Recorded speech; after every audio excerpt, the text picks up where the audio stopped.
All right, ladies and gentlemen, welcome back. It's episode 106 of Keeping It Rio. And today I'm extremely excited. I've got a special guest here, Mr. Dan Nicholson. Dan, welcome to the show. How are you doing today? Hey, I'm doing well. Thanks for having me on. Yeah, absolutely. This is actually the first time you and I have met, which is kind of my favorite thing to do with this podcast. I love to meet people with unique stories, and I love not knowing anything about them before we start. So, um, tell us a little bit about yourself. Where are you coming at us from today? Yeah, well, I'm sort of the cliche kid growing up scheming on business ideas, um, mostly bad business ideas. That's hey, parent it happens. parents, son of a machinist and a lunch lady. So I come from humble roots, and while I've gone on and gotten some degrees and stuff, I still kind of consider myself a bit of a blue collar guy. Just from my background and the values that I have growing up. But ultimately, I'm on a kind of a mission to end or reduce the amount of suffering that I see small business owners go through because we're so subject to all this scrutiny and expectations, and there's so many false narratives about what it really takes to be successful or get the outcomes that you want. And so I'm kind of on this mission to share what I've learned, and more so what I've had to unlearn to grow businesses that serve me, because I believe that businesses exist to serve us. Maybe you're doing some venture back thing where you've got a bunch of shareholders, but that's not most of us. That's a very small percentage. Most of us, we started something because we wanted freedom and maybe legacy, and so these businesses again need to serve us, and oftentimes it's the reverse. We're serving the business. Boy, that's a true statement. I can tell you that. I've been in the roofing industry for 25 years, and it's been me Yeah, serving the industry for a while. So I can yeah. appreciate that mindset, and I think that's something that's extremely valuable. And I think a lot of my audience will appreciate that because most of them are small business owners as well. So this is Mhm. going to be awesome. You mentioned, coming from humble beginnings, growing up as a kid, you dreamt of entrepreneurial things, which is amazing.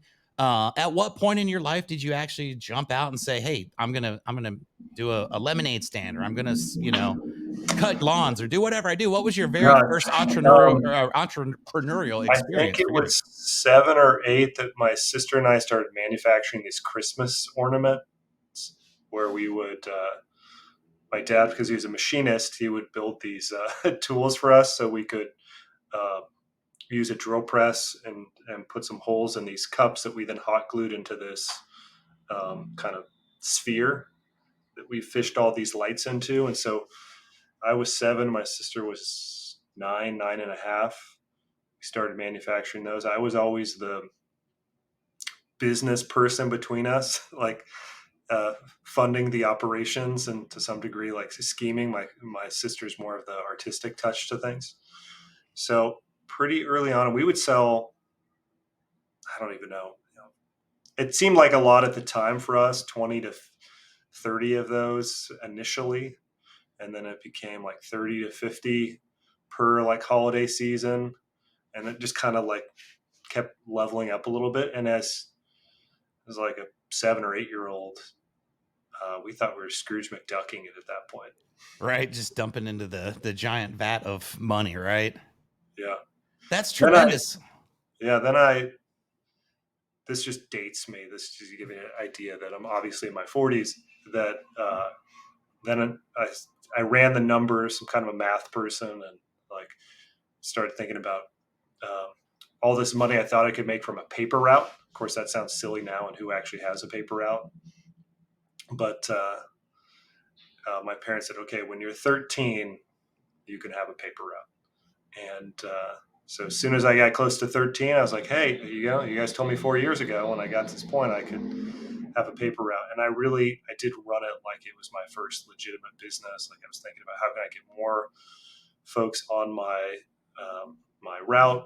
And ultimately, I made more money in December than the rest of the year because of all the tips that I would get from, which was somewhat unexpected, but because I was running it like a business, with the whole like holiday cards that I'd manufacture and all this sort of stuff, I had some pretty like grateful folks on my route. That's awesome. So at a very young age, you understood the concept of building relationships and standing out in a crowd. And I can imagine a 13-year-old, putting together a nice thank you package or card and sending it over, and that had to be very impactful on your prospects and your customers. So from a very young age, you've been exceeding expectations, I guess you could say. Um, Hustling. I was definitely hustling then. I've had to kind of learn some of the dangers of always defaulting to hustling, but I was definitely hustling then. there are some dangers, but sometimes some of the most fun adventures are the dangerous ones. So I can't say that I've quite learned how to harness all that myself. But we have a good time. That's what's really important, right? My mentor always says to me, "You'd rather have to take some out than have to put some in." That's So it. I the always people tell who people I'd rather have to pull back on the reins and have to crack the whip, and that just applies in every aspect of life. So that's pretty amazing. Continuing on down the road, obviously, you've gotten the paper route, you've got the Christmas lights going on. These are all really cool, things that we don't really see kids doing nowadays, unfortunately. Um, yeah. what was it like? Because I was kind of similar. Okay, when I was a young man, my parents had a grocery store, Mm, and I was the kid who literally would go in and I'd buy a 12 pack of sodas for back then, $3 or whatever it was, and I'd go to the park across the street and I'd sell them for 35 love cents it. a can, which was below what my mom and dad were selling it for, but I was Yeah, making 4 or 5 bucks per thing, I and love it. it just started from that, and I remember when I was growing up as a young man, going through high school and such, that I would go work with my family after school and such, and I was making a pretty good living. Honestly, it was one of those deals where the people thought I was a spoiled kid, but in reality, I was working like 60 hours a week with school Sure. and that. Yeah. And I can certainly appreciate it. There were times in my life where I'd work every single day during the summer, and then I'd go spend my $5,000 that I made at Mm, the age of 14 or 15 on, the nicest things. And everybody didn't understand how that worked, but mm. it was They kind still of don't cool. understand how that works. Most of them still don't, and a lot of those kids were still, they were playing during the summer when I was doing my deal, and they're Mm, they're probably playing right now. But it's very important to have that work ethic. You said coming from a blue collar family, obviously it was impressed upon you early by your parents. Hard day's work is a good day, and you can make an honest living out there and support your family. mm. Um, Growing up, how big is your family? You said you have a sister. Is family of four? Or? Family of four, and for the most part, that's our family. I have, of course, some aunts and uncles and grandparents, but my parents had, let's just say, less than desirable childhoods, and so for the most part, they Just broke kind of free.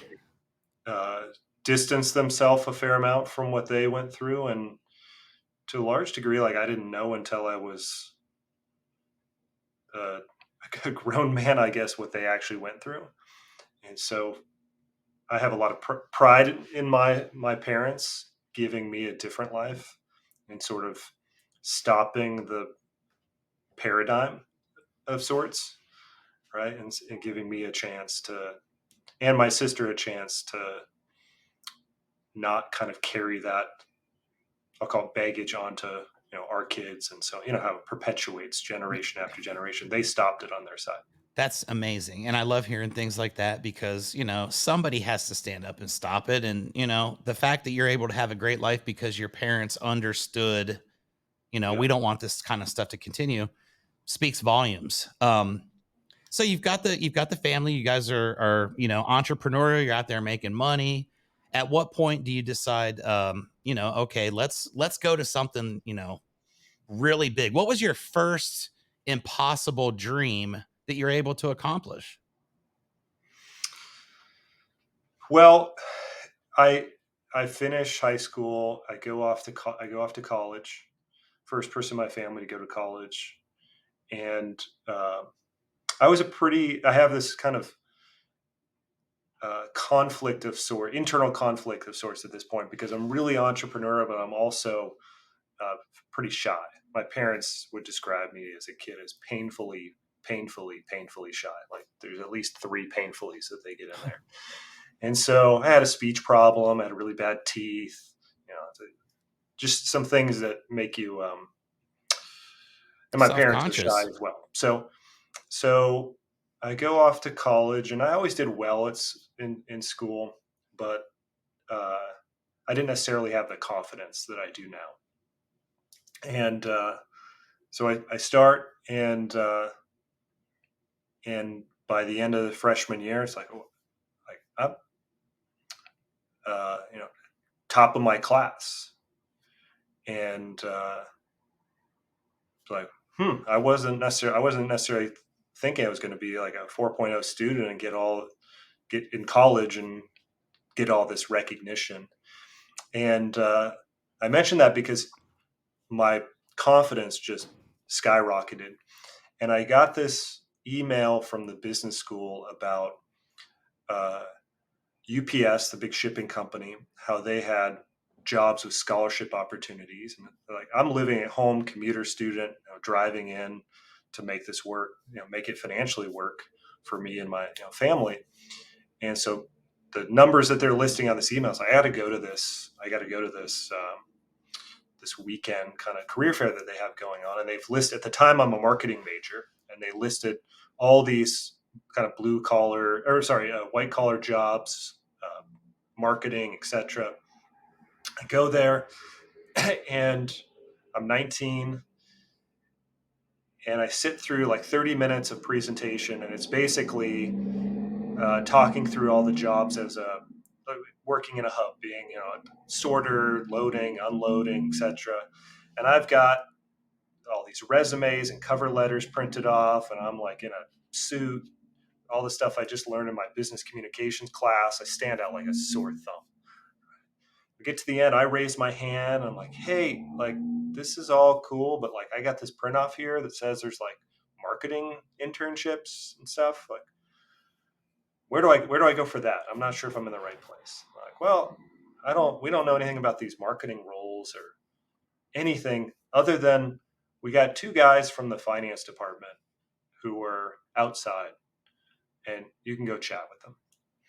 I go out there, and long story long, 2 weeks later, I get a job as a finance supervisor managing a team of 20 to 25 folks, completely autonomous. I'm doing all the hiring, firing. I'm working inside the hub itself, but my team is basically auditing these shippers to make sure that they've been billing themselves correctly. I'm the youngest guy. Everyone on my team is older than me. My lead is in his late 40s, and that changed the entire trajectory of my college life, my profession, my confidence, et cetera, et cetera. It still doesn't make sense when I explain it to people and we get into the details. Like, how did you get this? 19, you hadn't even taken a finance class yet. Some things just don't make sense, Dan, and that's perfectly fine, right? That's the beauty of this world, that a 19-year-old can go into UPS sticking out like a sore thumb wearing a suit when everybody else is, wondering what they're going to be throwing into the back of the truck. And that's insane, really. That's an amazing accomplishment. Let me ask you this. When you're a 19-year-old running an entire team, most of the time people are going to respect you, I think. But I was also, when I was 16, I used to be a manager of some people that were much older than me as well. Mm. And there was a Yeah. lot of resentment. I'm not going to lie. People were very unhappy about the fact that their boss was younger than their children and things like that, which, I didn't really think in those terms. I was just always trying to be the best I could be. And it just happened to work out that way. But what about Yeah. you working at a national corporation with a whole bunch of people? You just said, one of the guys that's one of your main people is 3 times your age or double your age at least. Yeah. What was that experience like for you? Communication and just, getting the respect that someone of that stature deserves. Mm. Yeah, and just to add to the challenge is that inside a UPS hub, and this was the main hub in Seattle. I was going to college in Seattle. I live in Seattle still, Seattle area. Uh, the whole it's a union shop, right? All the drivers, loaders, unloaders, like everyone is union inside the hub. There's hundreds, if not thousands, of union workers at a hub the size of one in Seattle or any of the large cities. My entire team were non-union. So like 25 guys working in here, we're the only non-union folks in a Man. sea of, and we're trying to collaborate with them.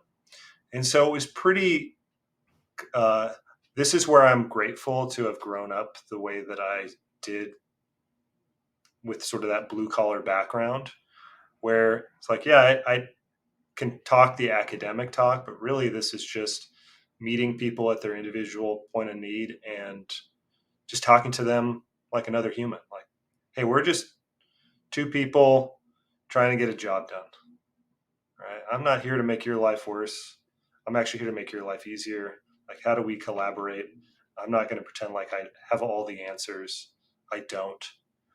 Um, but I'm also not going to be pushed around. So if you think you're going to uh, be disrespectful to me or my team, uh, like that's not going to happen. Like, but so I'm going to stand up for myself. But at the same point, that's not even necessary because unless you want to take it to that point, I'm not going to take it to that point. But if you want to, absolutely, I'll back my team. Uh, but that's going to have to be your choice. I love that. And That's tremendous, really. Just that's absolute leadership at the highest level from a 19-year-old. That's tremendous. I'm sorry for breaking in there, but yeah, keep no, I going. appreciate that. It still seems surreal. I don't know where that came from because, like I said, a couple years, I mean, like a year prior, I was still this painfully shy kid going into college, living at home, commuting, feeling like I kind of stick out in the beginning because I'm not living on campus, and then something happened over that course of a year, and this is what I tell the people that I mentor and in my various businesses at this point is that when you make a decision, when you pick a shoulder and attack, I'm a basketball guy too. Pick a shoulder and attack, uh, your whole trajectory of your life can change, right? And so we talk about I have this certification program called Certified Certainty Advisor, and we talk about uh, tank versus trunk. You have an option to either take what's happened in the past and put it in your trunk and drag it around as baggage for the rest of your life. It's going to slow you down for sure. Or you can put it in your tank and use it as fuel to that you burn to propel you forward. And so it should be obvious we want to choose the option that's the tank.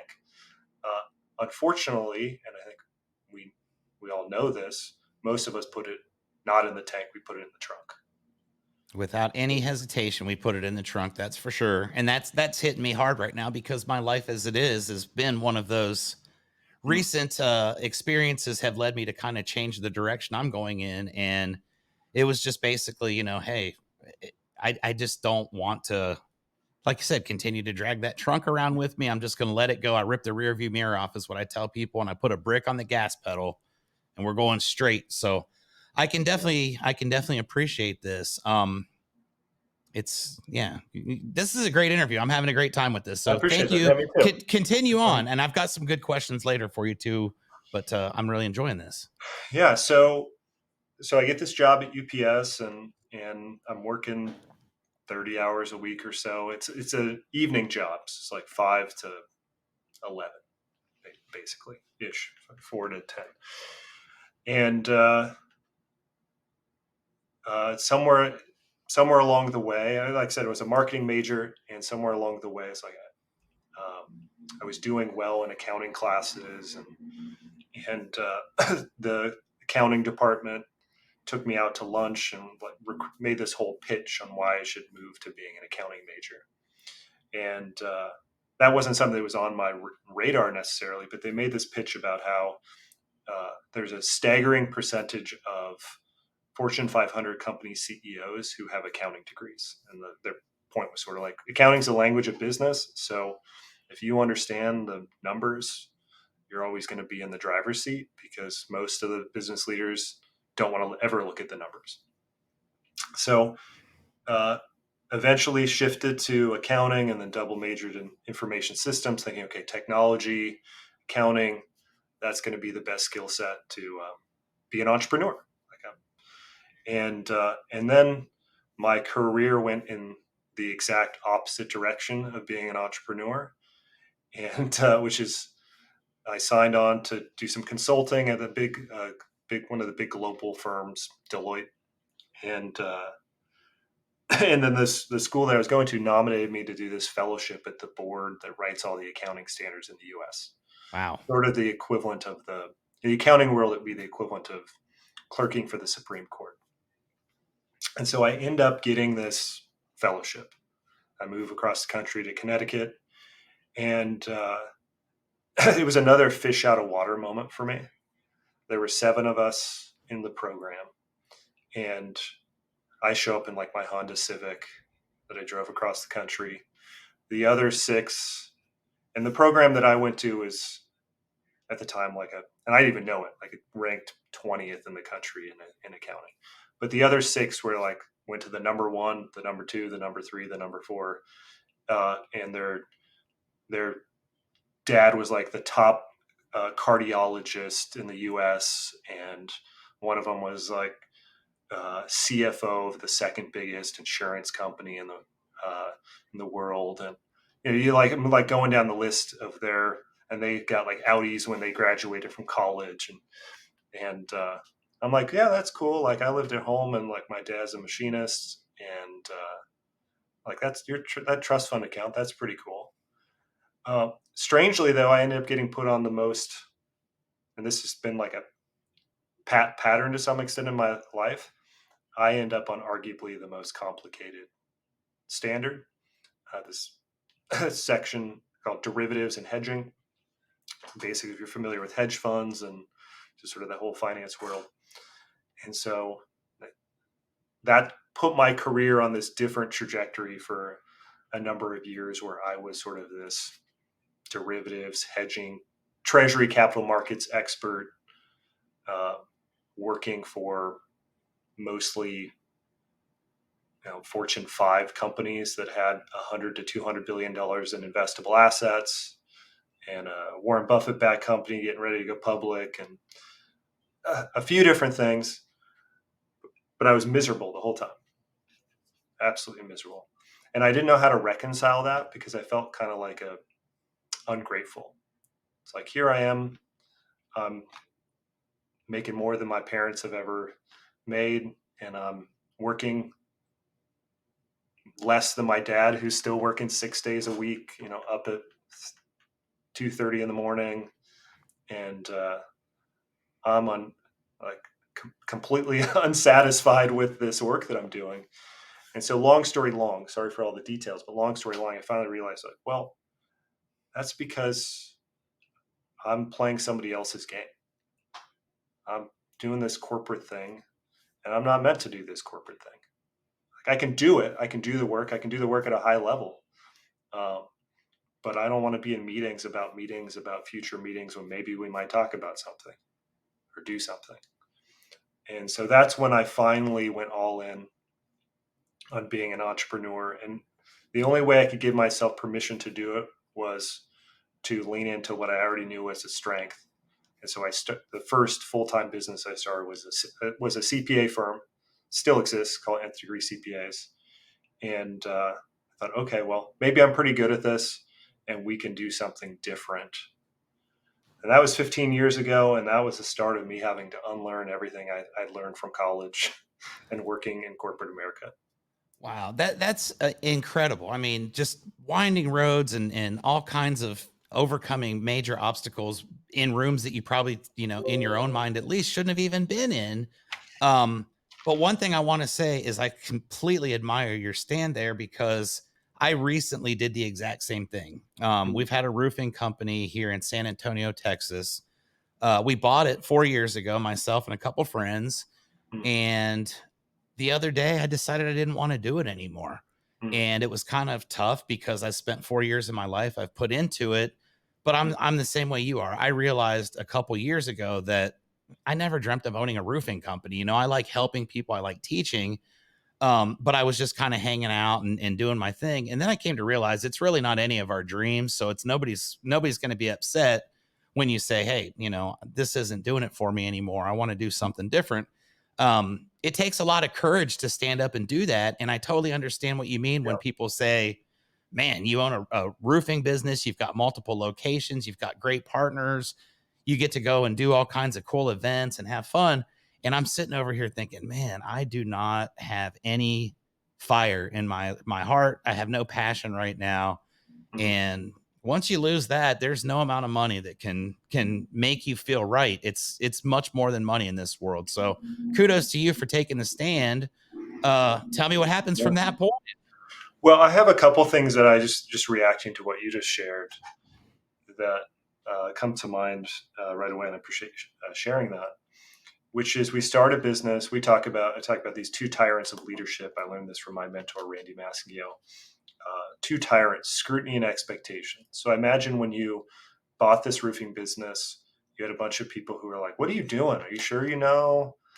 You sure this is going to be successful? You already got this other thing that, successful career, whatever it was." So you get all this scrutiny, and then a couple years later, you sell or you want to get out, and then people have all these expectations, like, "Wow, how could you do that? Like, look at all these locations you have," and so on and so forth. You're like, "Hold on, Yeah, where you were were you the at? same people who were scrutinizing me 3 or 4 years ago." And so that scrutiny, and we call them the two tyrants of leadership: scrutiny and expectations. If you're not aware that those exist and you have the right support system and mental models and things in place, you end up being very exploitable, because you're in so much pain from all the scrutiny and expectations from the outside world, and then all the shame and guilt that maybe you might experience about, what should I be doing? Oh, I should have known better, on and on and on. That then we become exploitable. And what I mean by that is tempted to take quick actions to try and prove other people wrong, or to prove to ourselves what we're actually capable of doing. And so we got to be really aware of that. So I just want to share that. And then the second thing that came to mind, uh, part of our, especially in Western culture, part of our identity is we have this belief where I do what I say I'm going to do. That's a big part of, like, how I was raised, and we do what we say we're going to do. The problem when it's framed that way, though, is that you're constantly violating your own principle, and that can attack your psyche. And let me explain, if it's okay, what I mean by that. So, Absolutely. Chuck, if you and I met up for lunch, which hopefully someday we do that, meet up for lunch, and it's like, hey, I don't know a great place in San Antonio, but whatever your favorite, I don't know, barbecue place is, we're going to go there, and let's meet tomorrow for lunch at 1. You get there before me because you're early, uh, and the restaurant's on fire. You obviously don't go sit down and wait for me. All right. I would You hope might go not. somewhere else. I You might might wait go somewhere somewhere else else. from you. I'm not going to sit in the kitchen and wait for you there. No, Yeah. certainly This not. building is on fire, right? You're going to go somewhere else. And if I got there, I'm not going to be pissed off at you, like, hey, where's Chuck? Why isn't he sitting here? So clearly there's exceptions to we do what we say we're going to do. Now that's an extreme, but I like to test our, like, thought patterns in the extremes, because if they don't hold up in the extremes, then are they really the right principles and really the right belief systems? And so clearly when something is on fire in a literal sense, we reserve the right to change our mind. Uh, so many business owners have uh, things that are not literally on fire, but they're figuratively on fire, but they keep doing them because they said they would. And so in relationships that they continue to be in because they made a commitment to it, even though it's on fire figuratively. And so that's where I come to a better definition, a better belief set, which is discipline. Uh, a definition that I use for discipline, which is, would you be a disciple of yourself? Discipline is, would you be a disciple of yourself? If I'm following you around every day, with a camera and you watch it back, would that be someone you want to follow? And so someone that you'd want to follow, they reserve the right to change their mind and they have the integrity to tell other people about it, which is exactly what you did, right? You've got new information. Like, I thought this was going to be the thing for me. Now I've lived it. It no longer serves me. I reserve the right to change my mind. I have to have the integrity to go back and tell my partners what's changed and not abandon them, but um, come up with a plan that's beneficial to everyone. And so it's a sort of a long winding like anecdote to come around to uh, making sure that the mental models and the way we're thinking about things actually hold up and not just continuing to operate on these beliefs that aren't actually getting you closer to what you really want. That's powerful right there. And boy, that, like I said, that really hits home. I appreciate that perspective because I agree 100%. Wow, that really did. So, yeah, tremendous. You kind of got me flustered a little bit. I started Sorry thinking about about that that. as you were That was a talking. I was long. like, man, this guy's talking right to me as this is happening in my world. But you're right. You have to be able at some point, and it was excruciating Mhm, to have to decide, this is something I thought I really wanted. But over the course of the 4 years, I've grown so much because of the company that I mhm, found myself surrounded with, and I've leveled up probably 20 levels in the last 4 years. And now I look back and I say, well, that guy there, of course, that was perfect for him at that time. But now the new version of me is no longer interested in that and wants to do something completely different that's going to serve a greater purpose than, just making money for myself and helping the families that I work with and the people that work for me. But I think, it really does. And a lot of people in life are very, very sad because they mhm. just don't. I don't think it's courage. I think a lot of it is, you're going to be frowned upon by society. You like you said, people are going to look And at you getting and they're the going to say, scrutiny "What's and wrong with you?" expectations no matter what. So you got scrutiny and expectations when you started the business, and then when you end it, people are like, "How could you possibly do this?" Now they're indignant. How could you possibly do this? Like, remember when you thought this was a bad idea? Yeah, right. uh, And it's crazy because you see the evolution and you realize, okay, it flips for both sides there, which is really a life is an cool infinite concept. game. It's an infinite game. So what we think we want today is going to be different 4 years from now. Maybe 2 days from now, if we're not making decisions when we're in a space of mental sobriety, then tomorrow or 2 hours from now, what we think we wanted is going to be different. I choose to accept that as the reality and build systems and processes that account for that. The fact that we're biased as humans, it's hardwired into our DNA. Dopamine is the molecule of more. And so we're constantly chasing more stuff. And that's just part of who we are. And many of us want to throw stones at other people. Like, I'm not biased, but you're biased. The people who think that, they're the most exploitable Absolutely. because they don't even realize that it's just part of who we are.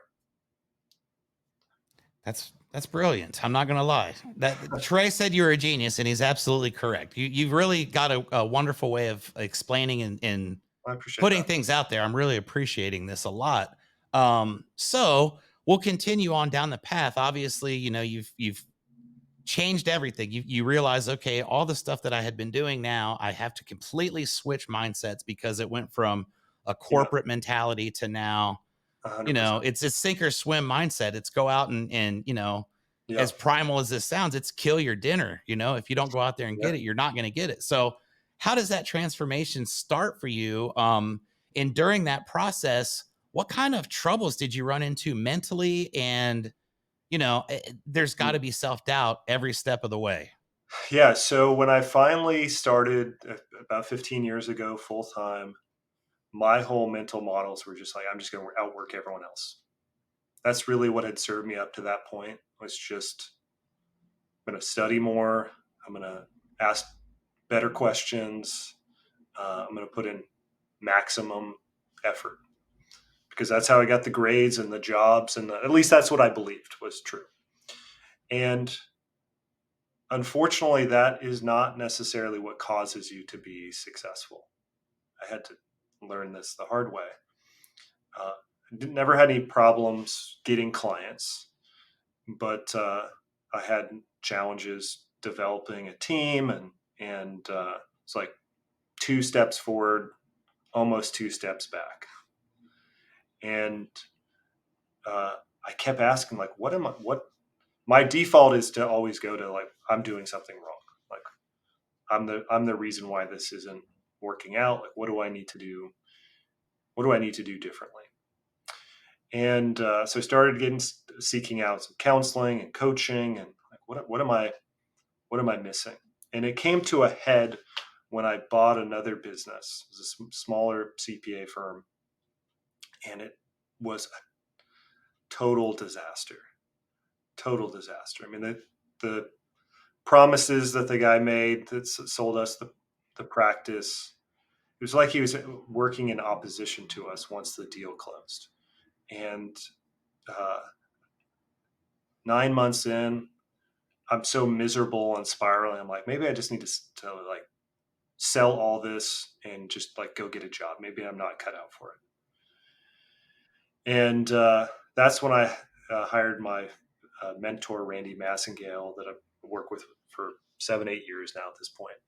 Introduced to me by a friend, and that friend was like, talk to Randy. He's unconventional. I can't really describe him to you. Just meet him. And that was very alluring to me because I'd always positioned myself as like the unconventional accountant. And so I sit down with Randy, and I've met with 2 other business coaches in the same week up to this point. And I sit down, and it's like a bizarre conversation because he's not asking me anything about business strategy. And by the way, Randy was a senior advisor to Bill Gates and several other wildly successful now billionaires, right? So very accomplished guy himself. But he's asking me about my kids and my wife, and he's telling me about his kids and his wife, and he's talking to me a lot about basketball. He was a college basketball player. Basketball was a big part of my identity growing up, and we spent like half of the time just talking about basketball. And I'm just confused. And it's like we haven't talked at all about these business problems that I have. And we get to the end of it, and he's like, Dan, here's your problem. You're not playing your game. You're playing someone else's game. Like, okay, what does that mean? It's like, well, and then he proceeded to break it down in a way that's like, no one has ever understood me better than you just did, and we've talked for 45 minutes. He has this whole idea that well, first off, his whole bias is you play to your strengths, you don't play to your weaknesses, and uh, and that if you want to figure out your game, you look to your favorite sport or hobby growing up and how you showed up in those moments. And so he makes his argument that's like, typically ignoring certain socioeconomic situations or overbearing parents where you just don't get to choose what sports you play or how you show up. It's like in your favorite sport or hobby, it's usually your freest expression of who you are. Like you get to decide how aggressive you are on the field or court, or maybe you don't even want to be on a team sport. You want to be on an independent sport or an independent hobby. And so I found that to be unbelievably true. When I've interviewed other people, I often talk to them about their favorite sport or hobby, and I can glean so much about how they're actually going to be as a colleague. And so my game was, uh, uh, I'm 6'2", so on most teams I was always like the tall kid. But as far as like elite basketball goes, like 6'2" is nothing to, you're the short guy. Uh, so in most team sports, because I was not elite enough to play at the big time level. I was the guy under the hoop. But in pickup games, when I could actually play the way I wanted to, I wanted to be the shooting guard. And I'm not the most athletically gifted, um, but so I was sort of a hustle, dive on the floor, get after it, no regrets. But I'm always willing to take the last shot. I want the ball in my hands, and that's how I am in business. Is I want to take the last shot. Uh, I'm going to dive on. I'm going to dive on. I'm going to hustle. That's going to be my default. Um, but again, I want the ball in my hands. And so when I'm letting other people dictate the speed of the game, the business, the overall decision, because I'm just trying to have consensus because that's what we were told we're supposed to do, then I'm playing someone else's game and I'm unhappy and I'm kind of checked out. I don't actually know how to be a leader. And so that moment changed again was it, this massive inflection point in me moving away from trying to be just someone that I'm not, that I thought I had to be because that's what I learned in business school and in corporate America. Yep. And that's, I mean, such a valuable lesson. So many people never get to that point where they realize, hey, look, this just isn't it for me. And, our days are finite. We don't have, what we sometimes feel like we have, which is, I'll do it tomorrow or I'll do it whenever. I'll get to it eventually. Eventually, sometimes never shows up, And I know people that have overcome debilitating illnesses and then die in a car accident, And it's just like, Mhm. okay, take everything for what it is, but also understand that, 50 years from now, the chances of us both still being on this planet are probably not super great just based on averages, So Sure. Yeah. I'm 44. And if I make it double this, okay, great. But I look backward and I'm like, oh man, yesterday I was looking at something and I'm listening to this 90s channel on my radio in the car. And the song was from 93. And Oh, they're yeah. like, the number one hit from 30 years ago. And I thought, Yeah. what? Like, Yeah. how did that happen? I don't, Right. I thought 93 was like a week or two ago, and then I start looking around, I'm getting a little gray and it's like, oh, whoa, this is going a lot faster than what we think it's going to go. And Totally. when we're younger, we always take that for granted. And I think as we continue to grow, it becomes more obvious that, okay, taking action is going to be what's going to get us to where I'm going. There's still a lot of people that just, they never break out of that shell and they live their entire life in that bubble of get up, go to work. I think the old adage was, my boss pulled up in his brand new sports car and told me, if you work extra hard next year, I could get another one. Thank you. And Yeah. there's a lot to that, but Yeah.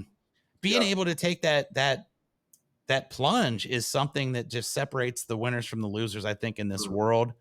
And you've done it several times. You've relocated cross country and all that. Fairly obvious that success is not something that comes easy, even though to a lot of people maybe it does. Um, We have this okay, so I'm glad you just said what you did because I have a lot of thoughts on it. And it is the underpinning of my book called Rigging the Game. People hear the title and they think he's going to tell me how to do some unethical things. But really, it's about how do we engineer the outcome that we want, engineer luck. And um, and there's this quote: "Every system is perfectly designed for the results it gets." And it's actually fairly profound when you think about it. It's like, okay, if I don't like the results, I can be a victim. Well, that's what many of us are doing, and just poor me. Or I can try and change the system. That's hard. Probably can't do that most times. Or I can just change my behavior within that system so that I get the outcome that I want. And that's really what I teach people how to do: understand the system, reverse engineer it, so that you get the outcomes that you want. In pursuit of that, I really started studying why is it that some people win and other people lose. And there's two extreme narratives. There's the go all in, bet on yourself, take all the risks. You're never going to be successful unless you bet on yourself. And then there's the other perspective, which is got to have a plan, fail to plan, plan to fail, do all the research, etc. two kind of extreme examples, right?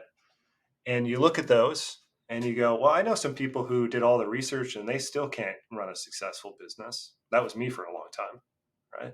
Then I know the other people who go all in, bet on themselves. Sometimes they get results, sometimes they blow themselves up. So which one is accurate? And it turns out that those are just really good narratives based off what you're trying to sell.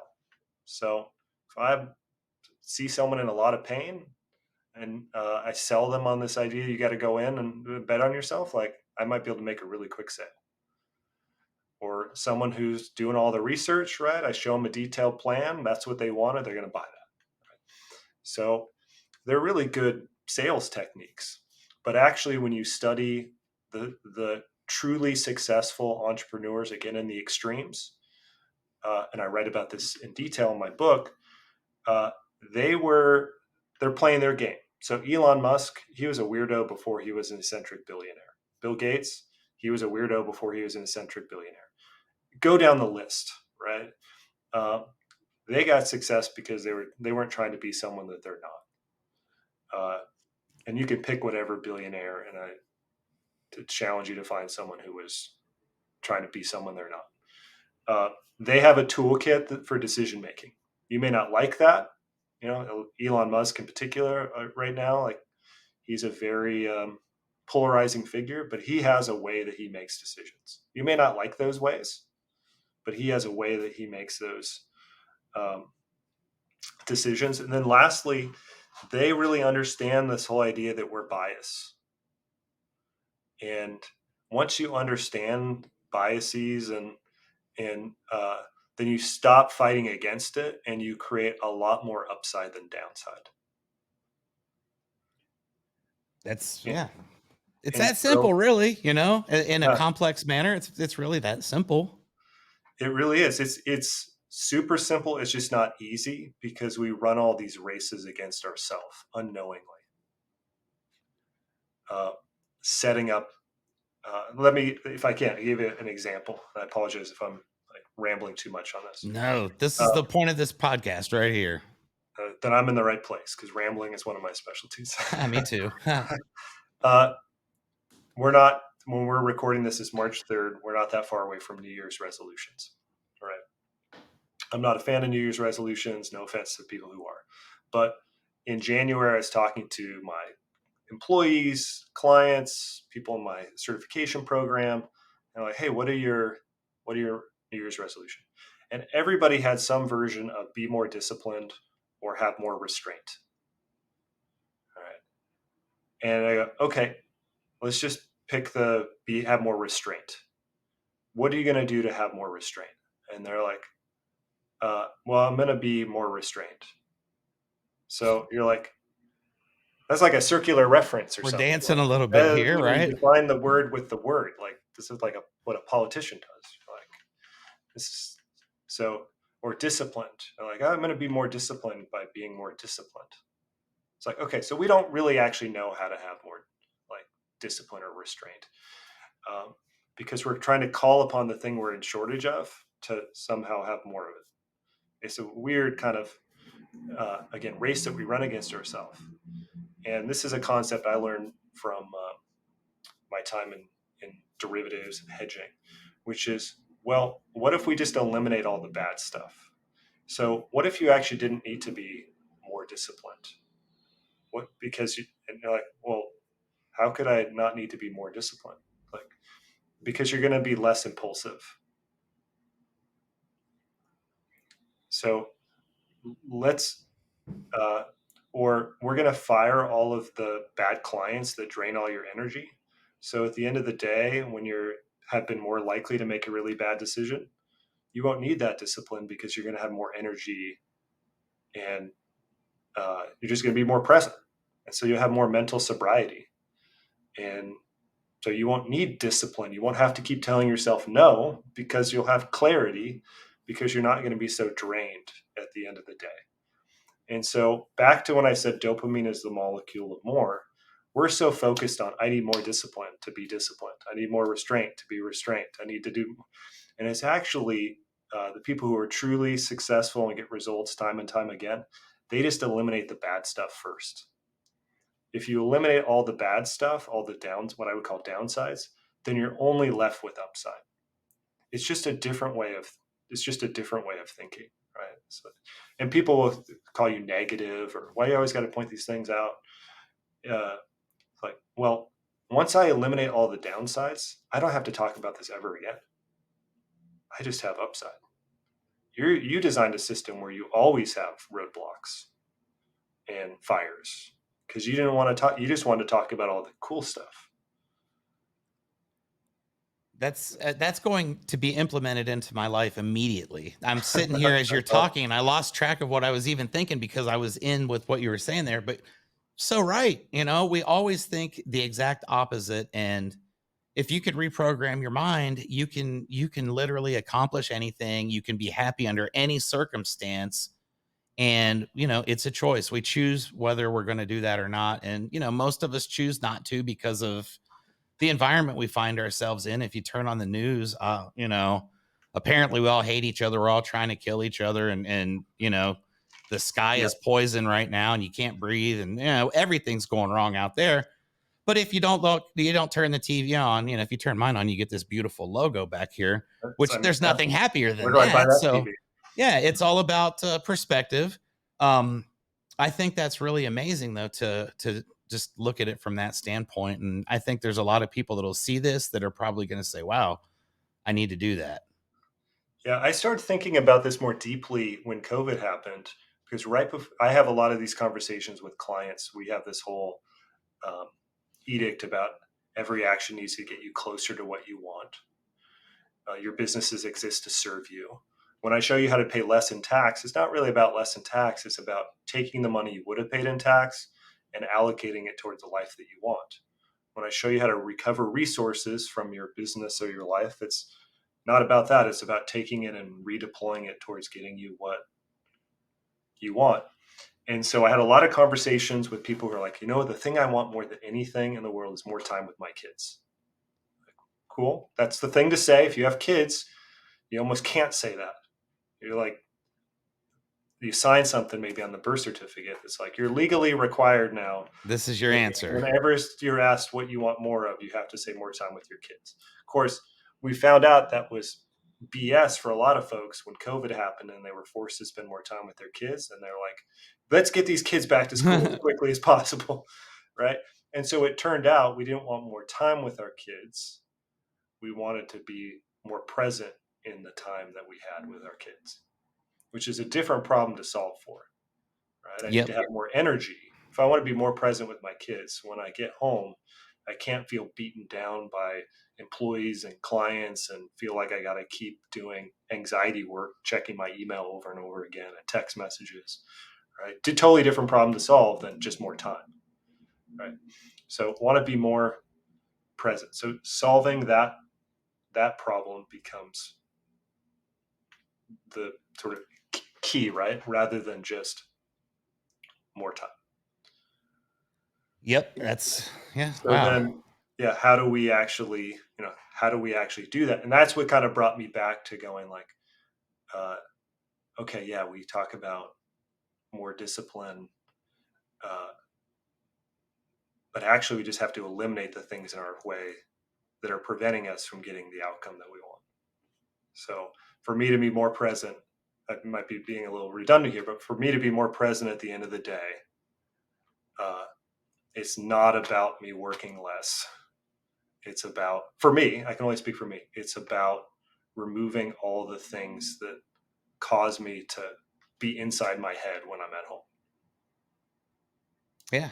Turn off the cell phone. Put it in a box somewhere and say, "I'm not looking at you until tomorrow morning." And the most successful people I know do that very thing. And, unfortunately, that's something I haven't quite gotten a grasp of yet, but we'll get there eventually. I'm still one of those nervous anxiety task type people. But I'm definitely navigating myself down a path that's going to be a lot smoother, and it's going to be a lot less of that, Yeah. day to day stress and just, I think there's a frame shift where you go from being goal oriented to problem oriented. So the goal put my cell phone away. Like I struggle with that. Right, put my cell phone away. Right, that's the goal. But the, so then I could just put my cell phone away. But if the problem is I feel a bunch of anxiety about work, putting the cell phone away doesn't solve that problem. So then I have to actually be problem oriented, which is, why don't I want to put my cell phone away? What is it about that I don't feel comfortable putting it away or feel drawn to go check it? And what I found, I can only speak for myself, is uh, the anxiety work that we tend to do day to day. It's like, keep checking the email, keep checking the text messages, the team, because we're expecting some bad news to come through. There's going to be an angry client. There's going to be something that fell apart over the course of the day, and now I'm going to be stuck having to deal with it. I don't know if you experienced that. Oh, yes, I in the roofing business is quite prevalent, believe me. Everything that's every time the phone rings, I get scared. Right? Yeah. Yeah. So now our nervous system and everything is just, we're constantly anticipating that we're going to be in triage. It's a triage mode. It's like, what's the, I can't really sit here and relax because behind the corner is like a mountain lion that's about to attack me, and I better be in position to take this thing out. Right. Uh, and so to get to a point where you can be present, part of that, I got one more thought on it. I talk about rhythms in my book: industry rhythm, business decision rhythm, personal rhythms. Industry rhythm is just stuff that we can't change. Like tax business has tax deadlines. I can't change that. So I don't fight against those. Design systems that don't fight against those rhythms. Business decision rhythms, these are things that I've done that cause all of the craziness in the business, um, that could be changed. And then the last is personal rhythm, which is things that we're doing to ourselves that cause us to make bad decisions. Those are things I can also change. So when I'm trying to properly characterize the problem, the way I go through it is this an industry rhythm problem? Yes or no. Uh, if yes, how can I stop fighting in opposition to something I can't change? Uh, Sometimes we dig these, like roofing business, I don't know in Texas, but in a lot of places, it's very seasonal, right? You got like Montana with a bunch of snow, like those guys are slow in the winter months unless you're doing like Absolutely. repair work, right? So if I'm spending a ton of marketing dollars in the winter months, I probably dig in a deeper ditch because people aren't going to hire me till the summer anyways, right? So sometimes we are like spend so much in the off seasons that we create more strain on how much busier we now have to be in the summer to make up for how much we spent, because we're fighting against an industry rhythm. Uh, so just stop doing it. And the simplest is like, just stop doing it. And then, is it a business decision? Okay, what do I do differently? Personal, I have the most control of, it's personal. Absolutely. Personal is where everything begins and it's where everything ends, you know? And I have conversations with a lot of my friends in this industry that I'm in because it is very prominent to just, kind of feel a lot of stress at a lot of time. And, being able to just do what you just said there. That's something that a lot of my friends and I are just now starting to figure out. And I'm very grateful for it. I'll tell you what, Dan, this hour has gone by extremely fast. I know you told me that you do have a time constraint here about 15 minutes down the road. So I want to kind of speed up just a little bit and cover your book. That was the main topic we were going to discuss to begin with anyway. We just haven't even gotten to that yet.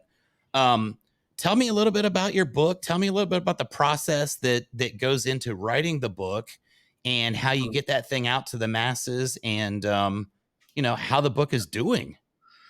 So when I decided to write a book, I have this, and I actually write about in the book the process that I used to determine that writing a book was even something worth doing. And so I have this thing called the four lenses, and will this thing that I'm doing produce revenue, reduce expenses, be a forcing function, meaning it's going to cause me to do something I plan on doing anyways, or save me time? And I need data to support these. Usually I don't have data, so then I got to do something to get data. And my rule is I got to be able to check at least 3 of the 4 of those, or I don't do it until I get more data to validate that. So with that, writing a book, uh, oftentimes there's no guarantee that you're going to sell any books. There's all these crazy statistics on, like, most books don't sell more than 100 copies, and it's a very expensive thing to do, whether you get help from someone else or you just your time. Right? So I didn't have any data to support it was going to create revenue for me at the time. But I had all these ideas in my head that I wanted to crystallize, my principles and how to engineer luck. And so writing the book would be a forcing function. I needed to get that stuff out for my employees and business partners and stuff. So we're all kind of using the same language. It would be a forcing function, and could be a time savings later if I get this documented and now my team understands all of this. So what I ended up doing is, but I still couldn't check the third box, revenue, and there were costs, so I definitely couldn't check the box of reducing expenses. So I used one of my other principles, take a micro step. So I just posted and sent an email out. Hey, if I were to write this book, would anyone be interested? No landing pages or anything like that. And I got comments. Now, I always set rules in advance because I know I'm going to be biased. And so I'm like, I need at least 20 people to say they'd buy the book for me to do anything else. So I got 20 people, and then I went, okay. I got more than 20 people, actually. So then I put up a checkout page to pre-sell the book. And I emailed all the people who said yes or posted it. And it's like, okay, it's going to be, here, I'm going to pre-sell copies, and I need at least, actually said I need at least 100 people to pre-order a copy of the book for me to proceed. And set up a checkout page, no real details, because then I'm like writing the book. If I got to give them all the details of the book, then Right. No sense in buying it. So took that next step, got more than 100 pre-sales. Like, okay, I have validated some revenue behind this, but it's still not enough, and I don't have a publisher yet, and I don't have any of those things. And so I ended up doing this crowds, and I knew that I didn't want to put in all the time to get an agent, to get a publishing deal, and so on and so forth. And so I did this crowdsourcing for books thing called Publishizer, and I put it up there and did a campaign to see if I could generate enough sales that would get me either an agent or a book deal, just from the evidence of selling a bunch of books. And so we got started on that. And along the way, I had built a separate business called the Certainty app. And there's a bunch of details on that I'll leave out. But we were just deciding we're going to start a certification program where I was going to certify people in this methodology, this way of thinking of how to rig the game. And so simultaneous to the crowdsourcing campaign, we announced the certification program, and we're going to take 8 people. There's a $5,000 deposit, and the way that you get this deposit is you go and you buy enough copies of my book. And then if you get accepted into the program, we'll apply what you paid towards the tuition of the certification. And so what happened there is that we got 10 people who went and bought a bunch of books. That pushed the amount of book sales up to, actually set the platform record. I still have the platform record for the most number of books sold. But it created this sort of feedback cycle. This is rigging the game, by the way. This is how we engineer This luck. is awesome. Yes. And so I got a bunch of book deal offers, and ultimately got a publishing deal. But at that point, I had sold over $50,000 worth of books, copies of books. And I had sold enough copies that I basically was guaranteed that I would be a USA Today bestseller when I actually published the book. There was a whole other challenge of actually fulfilling on that and making sure that we got the rankings that we wanted. But before I had really even materially written the book, I already had enough to pay for all the work to do the book, and I'd already locked in ostensibly USA Today bestseller status. And so then that was enough for me to uh, proceed forward. And simultaneously, because I was doing this education program where there's the education program, as I was doing those slides, it was simultaneously writing the book. Because the content that we teach in the certification is much more detailed than what's in the book. So I would do the presentations, get those presentations transcribed, get those edited, put all those together. That was like a first draft of the book. Now, I rewrote it almost entirely to have the right tone and everything, but it's much easier to edit and criticize something that's on paper than to write from a blank page. So the certification teaching that first cohort created all the content for the first manuscript that then 2 years later became the book. That then when it went live, we got on the USA Today list, the Wall Street Journal bestseller list, number one in like 13 categories on Amazon, and sort of kind of went from there. That's And absolutely amazing right there. And I don't mean to break in, but you're the fifth, I think, or maybe the sixth author that I've had on my podcast. And every single person has a different journey to get to that final, the final product.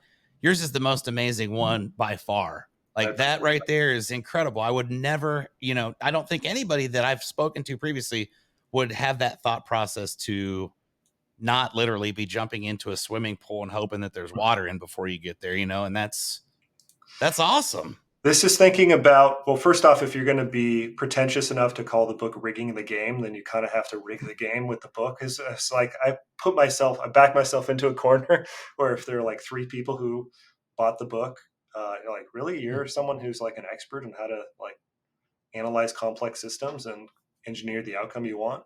So I kind of backed myself into a corner in some sense with that. Um, Frankly, that's just me playing my game. Like I'm going to take the last shot. Like I want to be backed into the corner a little bit.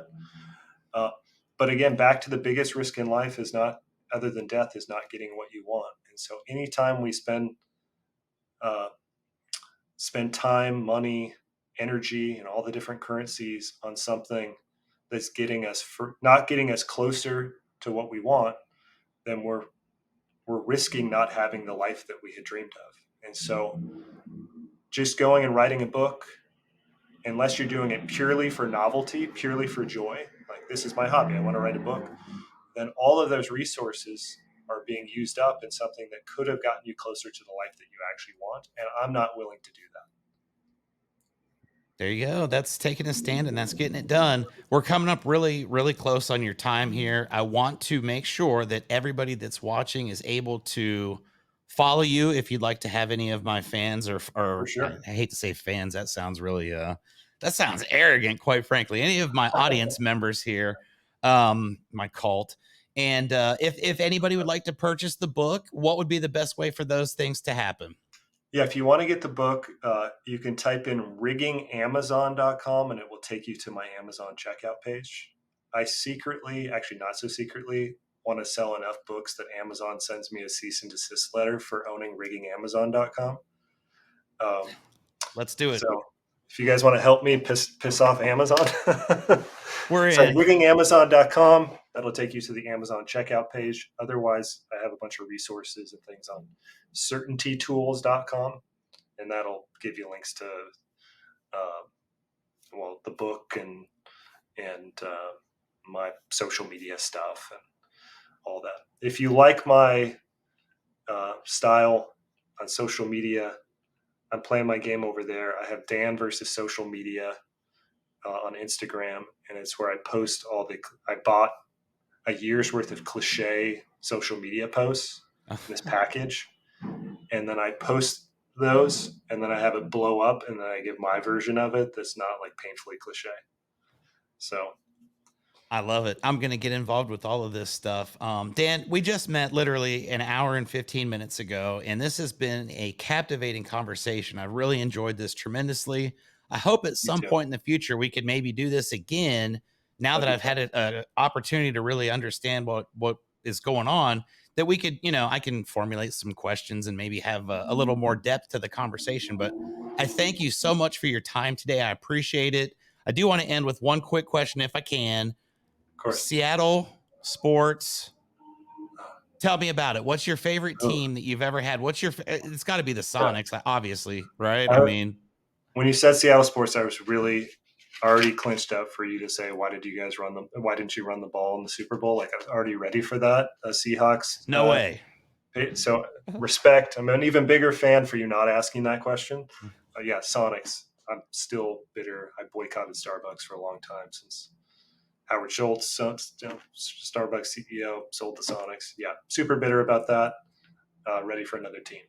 Absolutely. Well, you guys have an XFL team over there too. We actually got one here in San Antonio. So this is the first time I've had a team that I can say since I've been in San Antonio, it's my home team, and I've been here There you since go. the beginning. So maybe we'll play each other in the XFL Bowl, and we Let's can meet go. up somewhere and have a drink and say, That'd there be you go. fun. Here's the sport. So Dan, thank you Love so it. much. I appreciate it. And Yeah, I'm going to release this in a couple weeks. I'll get a hold of you, and I'll clip it up a little bit, and I can send you over any of this that you'd like as well. And you're free to use it how you right see on. fit. So Dan Will do. Nicholson, thank you very much. And to everybody, we will see you on the next episode of Keeping It Rio.